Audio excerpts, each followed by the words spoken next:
Ahli Majlis Kerja Tertinggi MKT UMNO, Datuk Seri Dr. Ahmad Maslan mengesahkan parti itu akan membincangkan jajaran politik baharu di Melaka. Menurutnya, jajaran politik baru Barisan Nasional yang terbentuk di Negeri Sembilan mungkin akan diteruskan pada pilihan raya negeri PRN Melaka.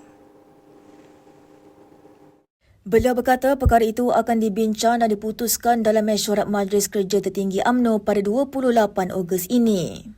Jelasnya, mesyuarat yang akan dipengerusikan Presiden UMNO, Datuk Seri Dr. Ahmad Zahid Hamidi itu akan membincangkan secara serius strategi terbaik bagi memastikan kemenangan BN pada PRN Melaka.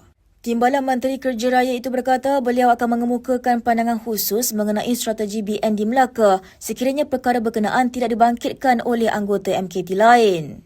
Beliau bagaimanapun berkata apa yang akan dicadangkan dalam mesyuarat itu masih rahsia dan menegaskan pendekatan politik yang digunakan BN perlu mengambil kira situasi serta kesesuaian di setiap negeri.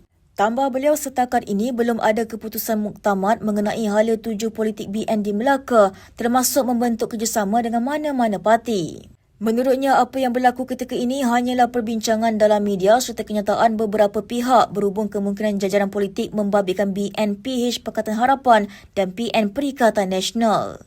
Pada PRN Negeri Sembilan, BN melaksanakan jajaran politik dengan PN dan memenangi PRN di negeri itu.